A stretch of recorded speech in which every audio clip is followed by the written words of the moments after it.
भारतीय सिनेमा के इतिहास की सबसे महान फिल्म शोले के अंतिम दृश्य की शूटिंग चल रही थी, जहां जय यानी अमिताभ बच्चन डाकुओं से लोहा ले रहे थे।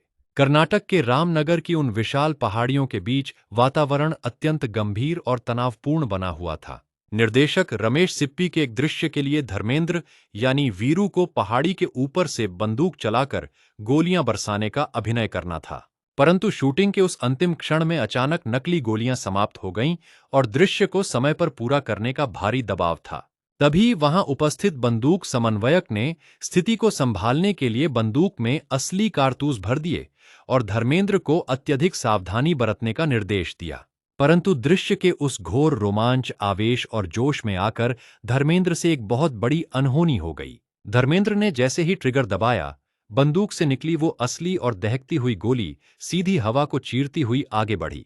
वह खौफनाक गोली अमिताभ बच्चन के कान के ठीक 1 इंच पास से सनसनाती हुई निकली और पीछे की विशाल चट्टान से जा टकराई। उस क्षण बंदूक की भयानक गर्जना और चट्टान से निकली चिंगारी को देखकर सेठ पर उपस्थित हर एक इंसान का खून जम गया। अमिताभ बच्चन के मुख से केवल इतना ही निकला, हे प्रभु, यह क्या होते होते रह गया। यदि उस क्षण अमिताभ बच्चन केवल 1 इंच भी अपनी जगह से हिल गए होते तो भारतीय सिनेमा का इतिहास उसी दिन सदा सदा के लिए समाप्त हो गया होता। धर्मेंद्र स्वयं उस अनहोनी से इस कदर भयभीत और कांप उठे कि उन्होंने तुरंत बंदूक फेंक दी और दौड़कर अपने सखा अमिताभ को गले से लगा लिया। उन्होंने कांपते हुए स्वर में कहा, हे मित्र, मुझे क्षमा कर देना, आज मुझसे बहुत बड़ा अनर्थ हो जाता। परंतु क्या यह भयानक घटना केवल आवेश में चली गोली का परिणाम थी, या उस विशाल सेट पर किसी ने जानबूझकर गोलियों की हेराफेरी की थी?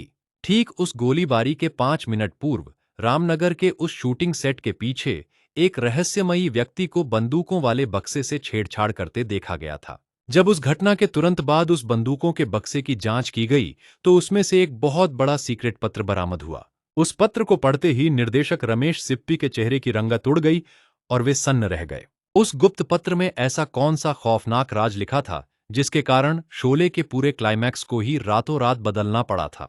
और उस रात सेट से चुपचाप फरार होने वाला वो अजनबी व्यक्ति कौन था जो सिनेमा जगत के इस सबसे बड़े सितारे की बलि लेना चाहता था? रामनगर की उन पहाड़ियों में दबा वो सीक्रेट पत्र और उस गोलीबारी के पीछे का असली मास्टरमाइंड कौन था?